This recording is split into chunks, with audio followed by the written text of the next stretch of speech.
The world is not driven by greed, it's driven by envy. And so the fact that everybody's 5 times better off than they used to be, they take it for granted. All they think about is somebody else having more now, and it's not fair that he should have it and they don't. That's the reason that God came down and told Moses that you couldn't envy your neighbor's wife or even his donkey. I mean, even the old Jews were having trouble with envy. And so it's built into the nature of things. It's weird for somebody my age because I was in the middle of the Great Depression when the hardship was unbelievable. I was safer walking around Omaha in the evening than I am in my own neighborhood in Los Angeles after all this great wealth and so forth. So, and I have no way of doing anything about it. I can't change the fact that a lot of people are very unhappy and feel very abused after everything's improved by about 600% because there's still somebody else who has more. I have conquered envy in my own life. I don't envy anybody. I don't know somebody else has. But other people are driven crazy by it. And other people play to the envy in order to advance their own political careers. And we have whole networks now they want to pour gasoline on the flames of envy. I like the religion of the old Jews. I like the people who are against envy, not the people who are trying to profit from it. But if you stop to think of the pretentious expenditures of the rich, who needs a Rolex watch so you can get mugged for it? You know, I mean, yet everybody wants to have a pretentious expenditure. And that helps drive demand in our modern capitalist society. My advice to the young people is don't go there, pretentious expenditure. I don't think there's much happiness in it. But it does drive the civilization we actually have. And Jerry Miller. And it drives the dissatisfaction. Steve Pinker of Harvard is one of our smart modern academics. He constantly points out how everything's gotten way better. But the general feeling about how fair it is has gotten way more hostile.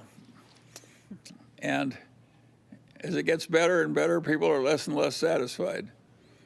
That is weird, but that's what's happened. Charlie, another viewer writes in, Kumar. He says, you seem extremely happy and content. What's your secret to lead a happy life? Well, I always say the same thing. Realistic expectations, which is low expectations. If you have unreasonable demands on life, you're like a bird that's trying to destroy himself by bashing his wings on the edge of the cage, and you really can't get out of the cage. It's stupid. You want to have reasonable expectations and take life's results, good and bad as they happen, with a certain amount of stoicism. There'll never be any shortage of good people in the world.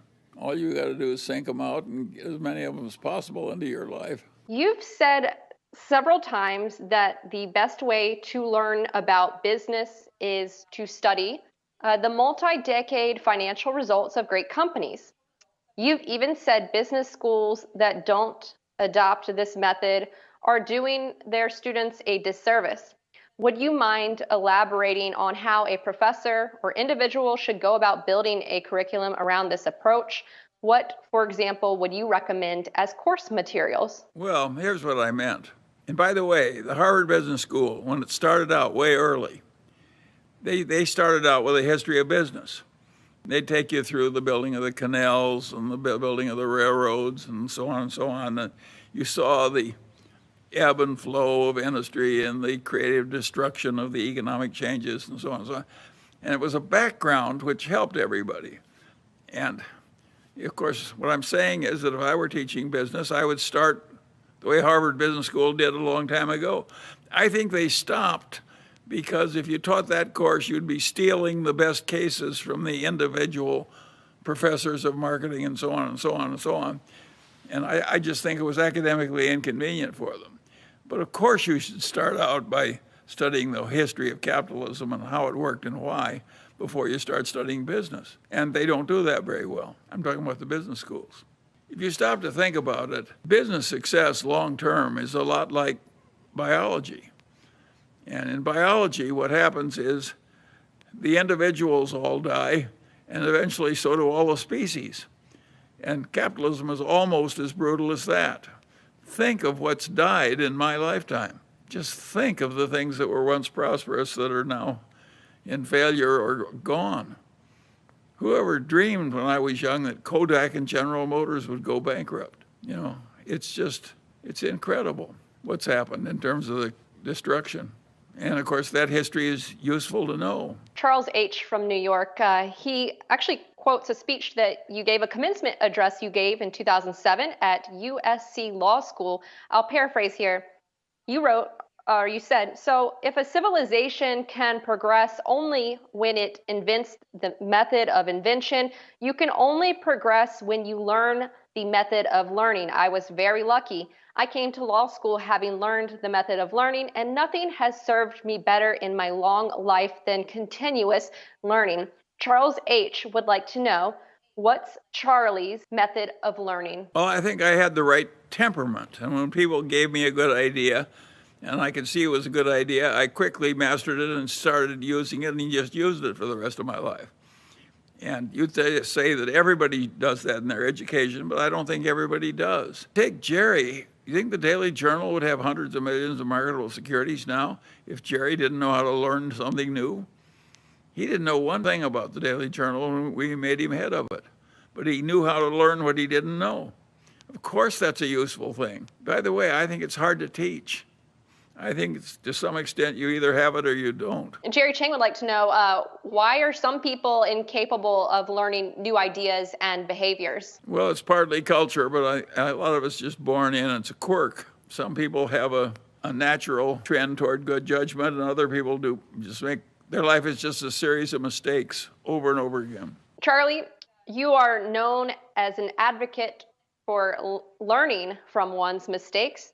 What did you learn from the Barry Dutton's bookstore building in Brentwood, that deal, and how would you apply that new knowledge or experience in the future? Well, I think I've learned to avoid zoning work.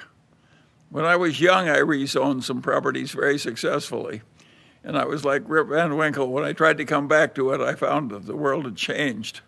And I don't think you'll find me engaged in any massive rezonings in the future. What advice would you give to someone who is trying to stay within their circle of competence, but finding that the pace of technological innovation is rapidly reducing that circle? Of course, if they bring in a brand new technology you don't understand at all, you're at something of a disadvantage.